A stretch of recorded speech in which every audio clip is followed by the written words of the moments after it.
Welcome to the Wilderness Season podcast. I'm your host, Sherry Ward. I have a passion to bring hope and breakthrough to those experiencing the toughest times of their lives. In this podcast, we will give you critical insights and revelations as I interview people just like you, those who have been right where you are and understand exactly what a wilderness season is all about. It's real, it's raw, it's practical. Come join the conversation. Welcome to the Wilderness Season podcast. Hello, everybody, and welcome to the Wilderness Season podcast. I'm your host, Sherry Ward, and with me today is Jenna Winston. Yay! Hi, everyone. I'm so excited to have you on the show today. And just for those who don't know Jenna is a speaker, writer, and prophetic deliverance pastor who is radically saved from mental illness and extreme drug addiction. She's got an amazing story today. Through her radical transformation and inner healing from abuse and trauma, she has a burning passion to lead people into the same freedom, restored identity, and lasting breakthrough. She loves her gift as a seer, and we're so excited to have you on the show today. So welcome, Jenna. Hi, I'm excited to be here. You know, it's not one of these topics that you go, yay, let's talk about the wilderness. Right. It's usually the ones you want to forget about. Yeah. And I keep going, do you want to talk about the wilderness? They're like, no, I want to forget about it. Right. Yeah. So I want to just kick it off today with what landed you in the wilderness. Well, I went through a wilderness season, I would say right after I graduated my second year of ministry school, which was 2015, until that following November, right before. I didn't know yet that I was going to go back or go on staff at Bethel. And the Lord in the middle of this wilderness season also asked me to lay down third year, and I didn't know what was about to let's happen. back up just for those who don't know. Yeah. So you went to Bethel, BSSM. And then Yep. they have like 3 different years. So you wanted to go on to third year and God said no. Yes. Well, I actually had been accepted into third year in Los Angeles. Yeah. And I had moved down there, and which is funny, it's where I live now. And I was going to be interning with a church down there called Coast Christian. And so I was down there for a couple of months as this wilderness season started, and I know exactly what kicked it off. My second year revival pastor, who is now still one of my best friends, we hadn't become friends yet, but she had called me and came down to visit me just a couple of weeks after I graduated second year, and we started to go into friendship. And I did not realize I had such a fear of working with leaders. In my mind, I didn't have anything to offer. I thought all leaders knew it all. And I thought that I was trying to learn what everybody else already knew. Oh. And I ended up helping her walk through some stuff, and she got some crazy freedom. And when she left, her husband at the time had said to me, "You just don't have a clue. You say these things that just fillet our lives open and drop these bombs, but you're looking at us like, duh, don't you see this?"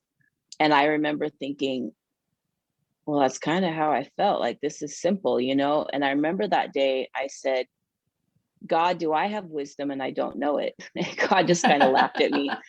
He just laughed at me, and he's like, he started to talk to me about, when do people know that their thoughts are different? When do you know that you're getting downloads from God? Because when we think one way, we think everybody does. Yeah, that's so true. I ended up getting this huge freedom regarding working with leaders, and I immediately went under attack. I started to deal with horrific torment, horrific dreams. I was dealing with horrific abuses in my dreams, to the point where Sarah even came back down to stay with me and help me. And we were even sleeping in the church at night, the old belief system, nothing bad can enter the church, and still waking up screaming, running outside screaming, like this was not normal at all. And in my mind, it had become so chaotic that I actually, after being set free from so much drug addiction, I actually had snuck and stolen a couple pain pills from someone. And as soon as I did that, I was like, I have a choice right now. I'm either going to end up back in the gutter, or I'm going to win this battle once and for all. Wow. And so I told some of the people around me what was going on. And right after that is when God said to me, I want you to lay down third year. And I'm like, whoa, wait, okay, if I lay down third year, that means no job, no home, no school, no reason to be living. No, there's nothing to fall back on. There's nowhere to go. There's no income. And so let me interrupt you real quick. Yeah. Just so people know, you have a past addiction with the pills. So that's why it was this big temptation when you grabbed back for that. Okay. Yes. To want to just kind of stop the chaos and just numb it. But instead, I knew I either was going to end up back homeless and I'm back on drugs, or I was going to get free from it. And so I just was holding on to God for dear life. And it was kind of scary when I'm reaching out for help, and my leaders are saying to me, Jenna, you're who we would call if somebody else was going through this. Oh, no. You know, and so I felt really alone. And then the Lord had me when I for 3 days argued with God, begged, borrowed, pleaded, tried to make new covenants. And then finally he says, anything you can't lay down is before me. And I said, oh, wow. And so that was everything. When I declined that internship, I was letting go and had nothing. It's like jumping off a cliff. And a couple days later, and what's funny is I've not really opened up about this season much. Some people know that I went through it, but it was such a tender, hard time. But I'm driving and the Lord audibly says to me, you're going to go to Colorado and you're going to live with such and such, and you're going to learn how to receive love.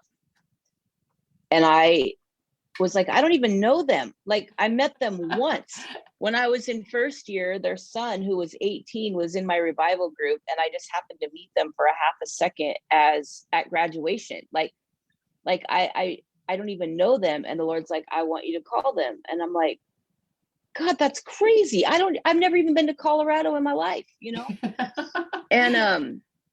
And so it's so crazy. I ended up calling them. I now call them Pops and Linda. They're some of my favorite people.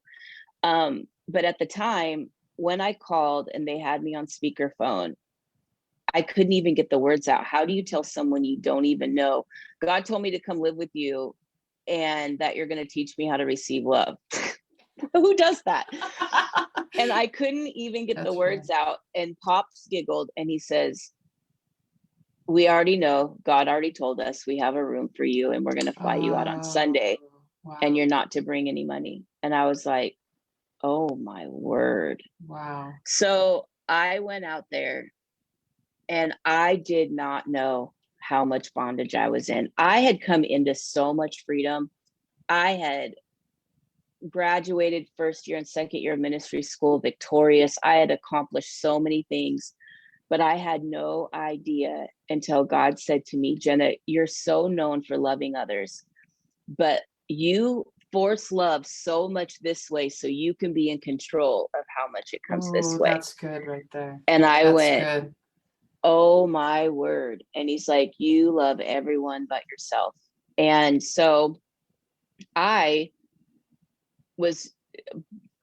didn't have a grid for what he was doing. So I get out there, and of course, what does God do? Stick me in Colorado in the middle of nowhere where I couldn't walk 20 miles to minister to somebody if I wanted to.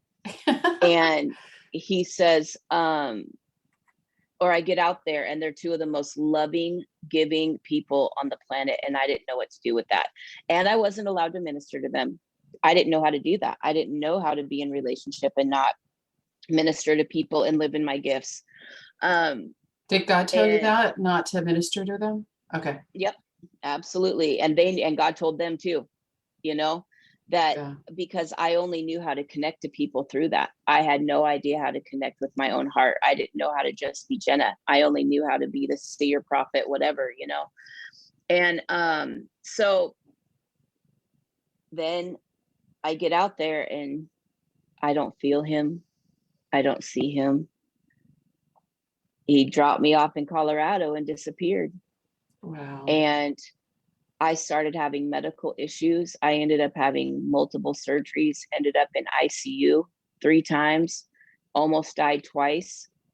Had to have, at one point, I had a vacuum coming out of my stomach, had to be on more narcotics than you can ever imagine, as far as all of the physical pain, which is hard enough for me anyways. Well, used to be. Actually, this situation set me free for life. But I'm not, I mean, I've known for being very raw and real. And I'll be very honest with you, for about 3 months, even though I knew that God was doing something much deeper in me than I was aware of, I was mad. I was really, really mad. And my prayer for 3 months every day was, God, I'm pissed as hell. And I don't hear you and I don't see, well, I still feel that. I don't hear you and I don't see you, but I choose you. And nothing's going to make me not choose you. And he would pop up in little ways. Like, I hadn't watched TV in like 4 or 5 years. And the Lord would be like, go watch TV. I'm like, okay, God's not going to ask me to watch TV. There's nothing else to do. I have nowhere to go. I have a Bible and I think a Danny Silk book. I don't, I have nothing. And so I end up watching an old episode of Beverly Hills 90210, which is hilarious now that I live in Beverly Hills. And I totally, after that episode was over, and I'm like, okay, I need to go get in the Word. Like, I'd done something wrong, Yeah. And God was like, David just cheated on Donna. You need to go find out what happened. And I'm like, okay, that's demonic. That's demonic. God would not say that. Okay, And I'm just going to say, like, I'm tracking with you, which is scary too. God's like, or I was like, that's demonic. God wouldn't do that. And God's like, sit down. And over the next several months, so we're talking from like August through October, literally holding on for dear life. And I couldn't see him. I couldn't feel him. Most of the time when I talked to him, my answers back to myself were more just based on his character and what I knew of him, instead of actually hearing him. And I felt so alone. I was so thankful for Pops and Linda, but it was such a hard time. Well, then I'll never forget it as long as I live. It was about a week before Thanksgiving. No, sorry. Yeah, it was the week before Thanksgiving. And I was going to go get the last of my stitches out. And then I was going to be done with it. And as you know, the way that their house was set up, Pops had a business underneath that he worked under the house so he could hear you when you were walking up there. And I hear Pops yell up, honey, what time are you going to the doctor's? And I'm like, not till after 2:00. They don't even have appointments till then. He's like, okay. And I said, why? And he says, oh, I was just going to warm up the Denali for you. And I said, okay, Pops. And then I go back to making my toast. And then all of a sudden, in the natural eye, Jesus is standing in front of me. Took my breath away. And he puts his hand on mine on the counter and he goes, did you notice your response? And I said, what response? And he goes, exactly. Oh. And he plays this movie out in my head. When I first got there, they would be like, honey, let me get you a towel. No, you don't have to do that. Honey, do you need a hairbrush? No, I'll find a way to get one in town. Honey, do you want to use the, no, it's okay. I don't want you to have to do that. Like for me, just to have normal basic human needs was a burden to everybody. And if somebody wanted to do something nice for me, I was totally taking advantage of them and using them or manipulating them. And so I would never let anybody do anything for me. And all of a sudden, the Lord showed me that if Pops would have asked me that 4 months earlier, I would have been, no, it's not your fault. I don't want you to have to go out in 2 feet of snow and turn the car on and warm it up for me just because I need to go somewhere today. I don't want you to have to do that, Pops. And he goes, but instead you responded to him just as a daughter who knows that her daddy loves to take care of her. And the way that you respond to him is how you respond to me. And then all of a sudden it clicked and he showed me where he was this whole time. And one of the things that really broke it free was I was so stubborn and I still battle alpha really bad. My closest friends will tell you I am more than independent, but I really work on it. But I would never let anybody do nice things for me, or if they did, I felt horrible, like I manipulated them, or maybe I made them feel bad for me or something. Yeah.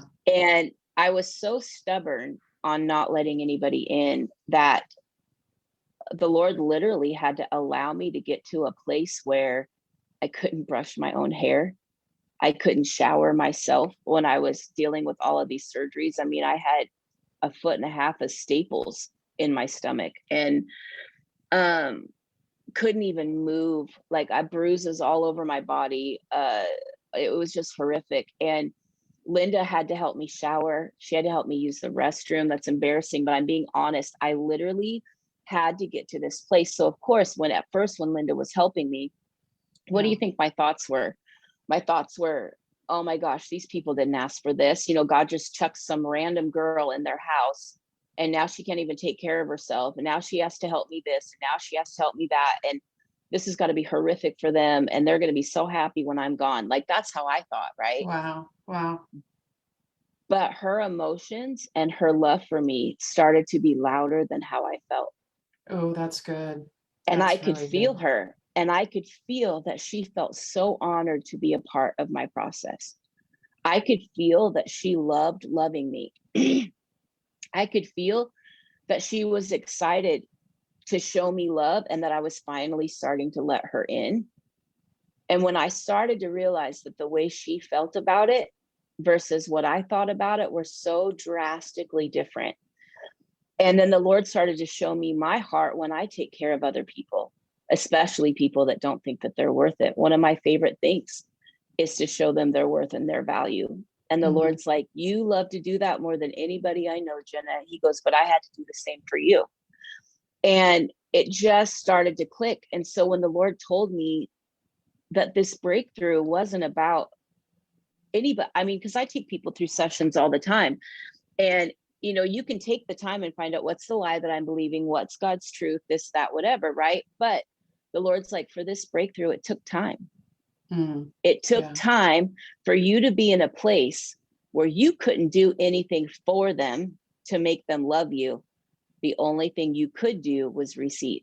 Wow. And it literally took that for me to be able to finally realize that God's heart for me and the way that other people viewed me or my needs was very different than I thought. So when it broke. And what happened was 3 days after it broke is when Bethel got a hold of me, and I ended up moving back to Reading and went on staff, and my whole life took off, because the only thing that I was missing was I couldn't receive love from anyone. Wow. Wow. And I love that God knew that, like, before he released you into that promised land, so to speak, and you started taking off. It's like you had to have that last lesson there. Right. Exactly. And I remember when I was in the wilderness, I kept calling it hell. And I'm like, oh, this is hell. And it's like, God says, don't you dare call it hell. He said, don't you call it. I'm like, can you at least throw me a bone? And he's like, what are you talking about? I'm throwing you a steak. And I'm like, I don't get it. So what would be like some of the myths of the wilderness? Like, I called it hell and God said no. Like, what are some of the myths around the wilderness season? Well, one, I tell people this all the time. Do not think that it is a punishment, or that God has removed his grace off of you, or that you must have taken a wrong turn and stepped out of his will.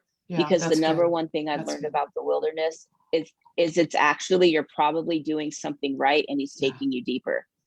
Every time I've gone through the wilderness season, I've had long ones. Like, that was probably the hardest, darkest one. I went through one this last year.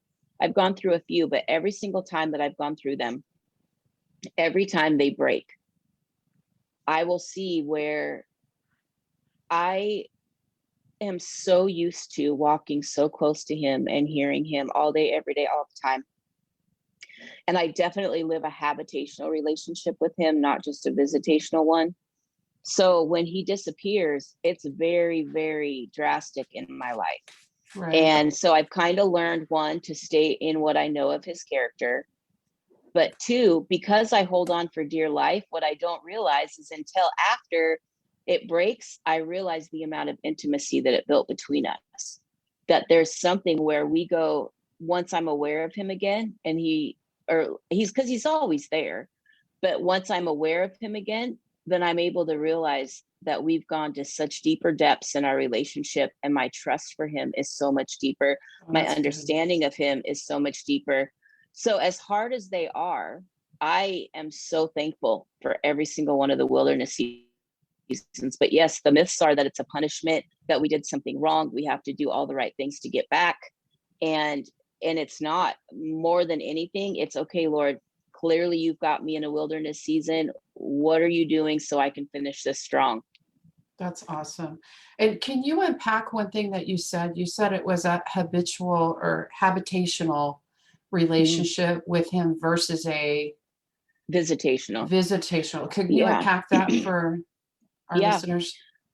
Meaning, how many of us go to church on Sunday and during worship we get God bumps and we feel like we were touched by God for a minute, and then we go back home to our regular lives, right?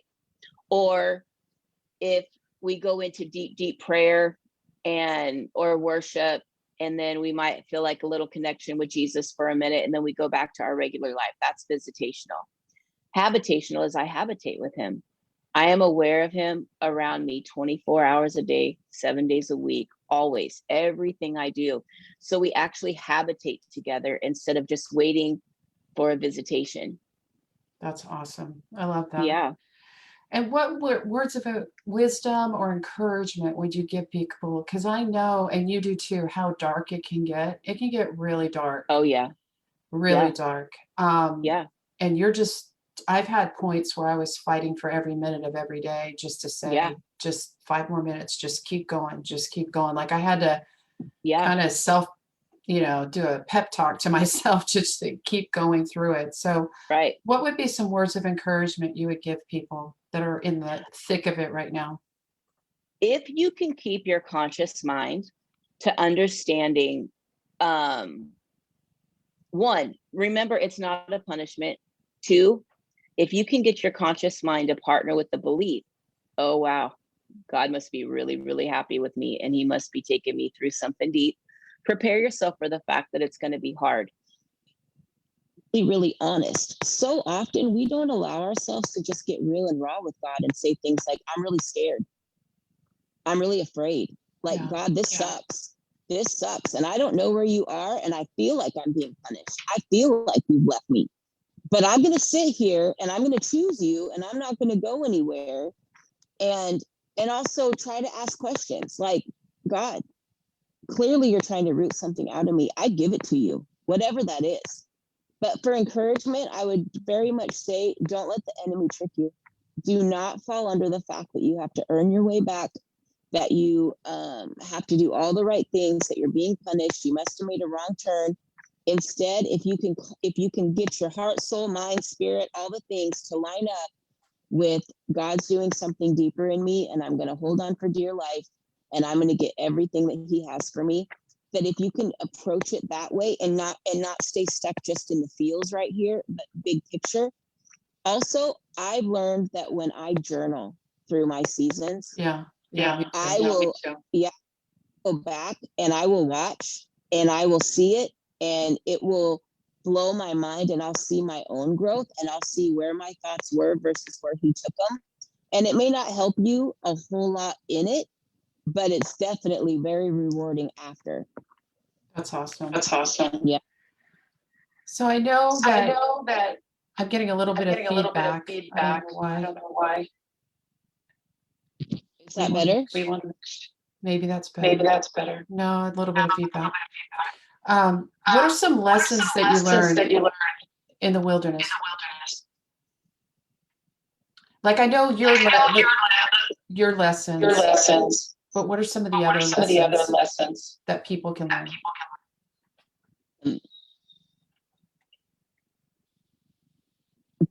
I think that's where I learned how to go with what my spirit knew was right instead of what my emotions were telling me.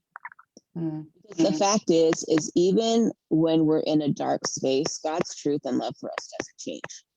All that's different is our ability to feel it in the moment. And so really choosing on what you know is God's truth, because I feel like sometimes when we get in those dark seasons, we position our hearts almost wanting him to prove to us that he still loves us, or prove to us that he's there. And being able to posture your heart in, actually, I know you're there. I know you're doing something bigger. And right now, my emotions tell me that I'm abandoned. They tell me that you've left me. My emotions tell me I'm scared. My emotions tell me they're wanting to go into anxiety, but I'm going to break partnership with that. And I'm going to stand on your truth, God, even though it's not how I feel. And I know that that really helped me a lot. I've learned a few, I've been through a different wilderness seasons. One of them was I used to, I didn't get free from, I've heard so many other miracle stories from people that just got set free from addiction like that. The truth is with me, it took a couple of messes. It literally took a couple relapses and being loved in my mess. That is actually what set me free finally. But I got to this place where my self-sabotages weren't when everything sucked. My sabotages because I didn't know how to abide in the glory. I'd spent my whole life in pain and chaos, but I didn't know how to live in the good. And so I would subconsciously keep a certain amount of chaos in my life so that I could navigate. Well, so what happened was in some of these seasons, I started to realize that, okay, this is where I would sabotage. This is where I would get freaked out. This is where I would feel out of control. This is where my emotions would take over. But instead of doing that, I'm going to learn what to do instead. And so my focus became how to do it healthy instead of sabotaging. And so, especially this last wilderness, I went into it eyes wide open, knowing, no, this is where I would want to numb. This is where I'd want to do this. This is where I'd want to do this. Okay, Lord, but what are you saying? And really, one of the lessons I learned was how to not cope, how to be able to just walk through it and not want to shut it off or, dim it, I guess. I definitely learned how to receive love through the wilderness season for sure. That's good. And I also went through a wilderness season a while back when I didn't realize how much of my identity was all my spiritual gifts. And so when the Lord first had me lay down all of my gifts and not pray for people and do all of that stuff, because I didn't know who Jenna was as a daughter. I tell people all the time, what did I go to ministry school for? To learn how to not minister, because that's totally what happened. I knew I had this huge gifting and identity and could help anybody under the sun, but I didn't know I was a daughter. So that season, when I first laid down all of my gifts, I didn't know how to navigate, and I was almost depressed. So it left me feeling very disconnected, very lonely, and very alone, because I didn't know how to connect to people as Jenna, and I didn't know how to just be a daughter. And so learning that was another lesson I learned in the wilderness, was how to be a daughter and how to let God love me. And we're all really, really good at pouring out and worshiping and doing all the things. But the hardest thing to learn is how to sit still and let him love us. How many times have you been somewhere and a woman or a man walks in the room and you feel it and you're like, oh my word, that is a woman full of God, right? I know I affect a room that way when I walk in. I know I shift the atmosphere, and I recognize it when somebody else does. But have you ever thought, how do they get that way? I guarantee you it's not because they've prayed for 10 million people. Yeah. It's not because they've set all these people free. It's because they've learned how to sit in the glory of God and let God fill them up and love them back just as much as they love him. And so that was another one that came from a wilderness season. And so I'm very thankful for everyone. There hasn't been one time that I've gone through a wilderness season that I haven't been thankful for it, that it didn't yield huge, huge fruit in my life that brought instant change on the trajectory of where I was going.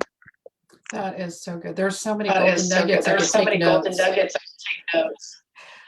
Okay, one last question, and everybody wants to know it.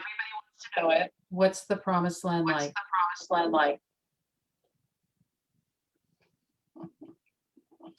You know, for me, I feel like I'm in it.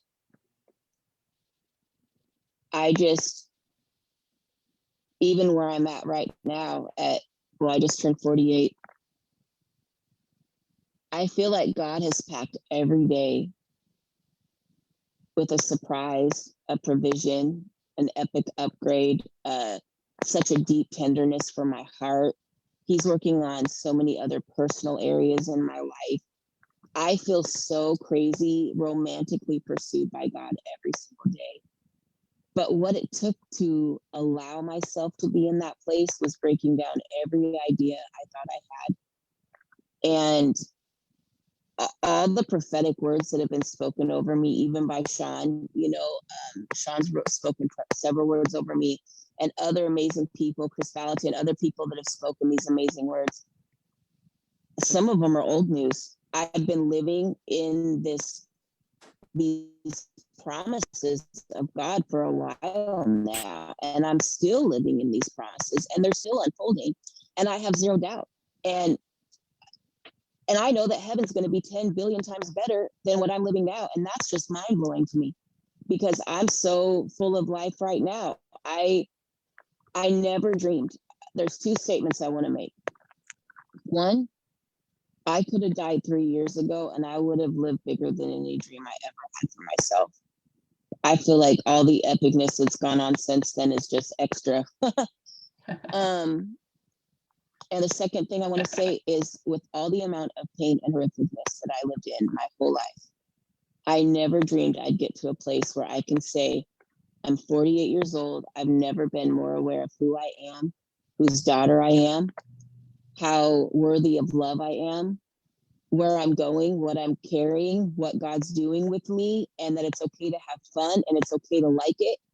And it's okay.